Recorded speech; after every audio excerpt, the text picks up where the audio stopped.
દેશની બેંકોમાંથી કરોડો રૂપિયાનો ચૂનો ચોપડનારા અને દેશમાંથી ફરાર થઈ જનારા મેહુલ ચોકસીની આખરે બેલ્જિયમમાં ધરપકડ કરવામાં આવી છે।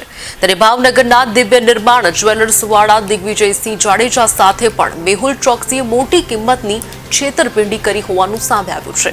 દિગ્વિજયસિંહ જાડેજાએ આજથી 4 વર્ષ અગાઉ મેહુલ ચોકસી દેશ છોડીને ભાગી ગયો તે પહેલા FIR નોંધાવી હતી। તેમણે જણાવ્યું હતું કે મેહુલ ચોકસી ભારતીય બેંકો સાથે છેતરપિંડી કરીને ભાગી ગયો। એટલું જ નહીં પરંતુ તેણે ઘણા ઉદ્યોગપતિઓ પાસેથી કરોડો રૂપિયાની પણ લૂંટ કરી હતી।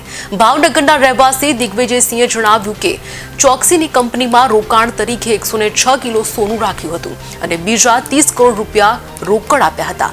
કુલ લગભગ 128 કરોડની છેતરપિંડીનો આરોપ મૂકવામાં આવ્યો છે।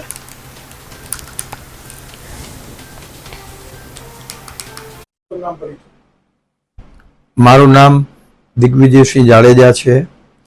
હું દિવ્ય નિર્માણ જ્વેલ્સ ભાવનગરની કંપનીનો CMD છું।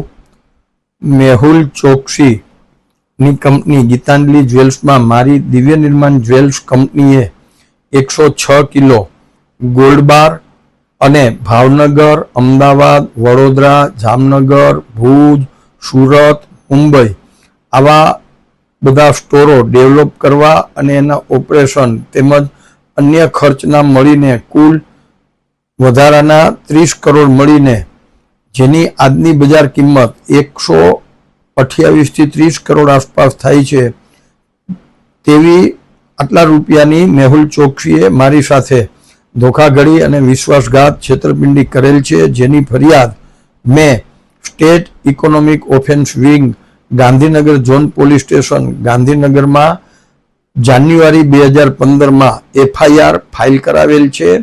જેની તપાસ દરમિયાન તપાસનીશ અધિકારીને 17 શાહેદોના વિટનેસના એવિડન્સ પ્રાપ્ત થયેલા છે અને અમુક શાહેદોના CRPC 164 મુજબના નિવેદનો પણ નોંધાયેલા છે। આવા પુખ્તા કડક સારા એવિડન્સ મળ્યા હોવા છતાં જે તે સમયે ત્યારના ADGP કક્ષાના અધિકારીએ મારી પાસે 17 લાખ રૂપિયાની લાંચની માગણી કરી અને મેહુલ ચોકસીને પકડ્યા નહીં। મેં મેહુલ ચોકસી ની વિરુદ્ધમાં ગુજરાત હાઈકોર્ટમાં એફિડેવિટ કરીને કહેલું કે મેહુલ ચોકસી ઉપર 9,800 કરોડથી પણ વધારાની લોનો છે। મેહુલ ચોકસીએ આ બધો જ ફ્રોડ કરેલો છે અને બધા જ પૈસા એને ફોરેનમાં મોકલી આપેલા છે અને મેહુલ ચોકસી કુટુંબ સાથે ભારત છોડીને ભાગી જવાનો છે તો એનો પાસપોર્ટ તાત્કાલિક સરેન્ડર કરાવવો જોઈએ। ત્યારે ના કોર્ટે મારું કોઈ સંજ્ઞાન લીધી, ના પોલીસે સંજ્ઞાન લીધી કે ના કોઈ ગુજરાત સરકારે આની સંજ્ઞાન લીધી અને અલ્ટિમેટલી મેહુલ ચોકસી આરામથી દેશ છોડીને ભાગી જવામાં સફળ થઈ ગયા।